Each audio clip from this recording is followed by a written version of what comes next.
السلام علیکم دوستان عزیز. حاضر من از پیش یک مغازین گذاشتم. در پیش من قد چوب گذاشتن. پیش من ماذا اومد نوت شده دهانش پرتافت.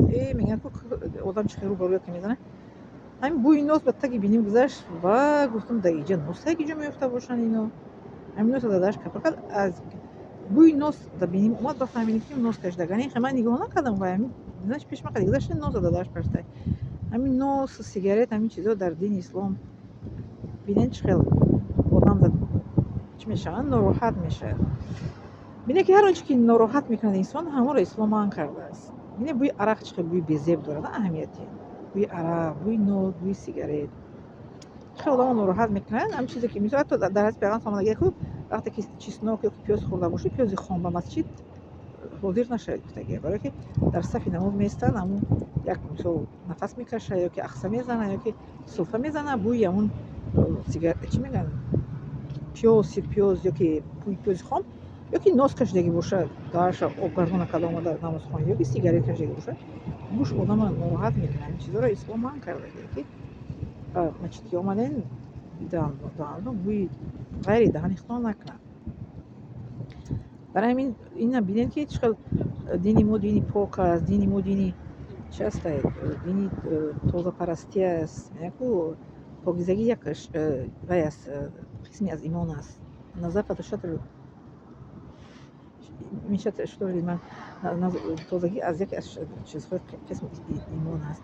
حتی میگه در آیت 222 سوره البقره میگه در آیت آخر آیت که با درستی که الله تعالی توبه کنندگان و پاکیزگان رو دوست می‌دارد. خداوند پاکیزگان و توبه کنندگان رو دوست می‌دارد. کسی که مثل گناه کرد توبه کرد الله تعالی رو دوست می‌دارد که توبه کرد و سوی خداوند برگشت. و کسی که ناپاک گشت سیگارت نوز کشید عرق خورد توبه کرد پاک شد اون را اینچنین الله تعالی دوست می‌دارد.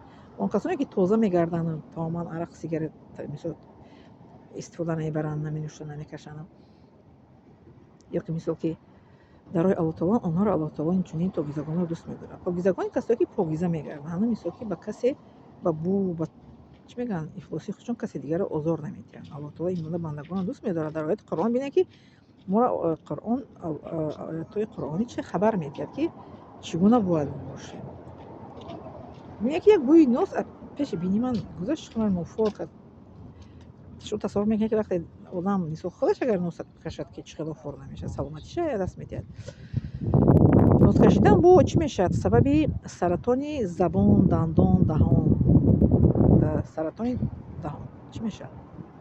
عضوهای امین دهانی، دندان، دهان، لب همین نوز سیگارت همین سرطان برده میرسن. با سیگارت سببی بیماری هست که مخصوص برای این سیگارت کشای بیماری حبل داره در مدیسین در شوش نفس کشیدن نفس برآوردن در آوردن میکنه از بین میبره. همین سیگارت رفته رفته شوش رو تمام میکنه. بگیم نه به بیماری سرطان چند سرطان های عضوهای دیگر میرسونه که مخصوص همین بیماری شوش همین نفس کشیدن نتونستن نفس برآوردن نفس میکشد نفس میبره تو همین برآوردن در آوردن همین نفس برآوردن نفس مثل اتو کردن نفس کشیدن همین بیماری نمیتونه نه نفس کشیدن میتونه نفس برآوردن میتونه.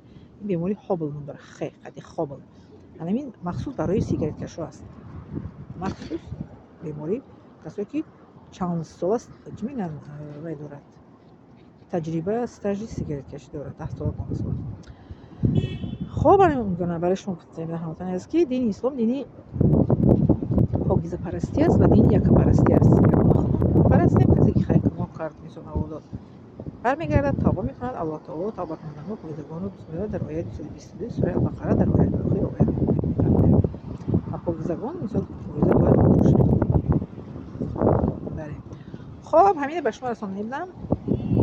باقی صحت سلامت خانواده سربلند باشید و عادتا همچون عادیانه به شما میگم که 3 لایک و 50 فراموش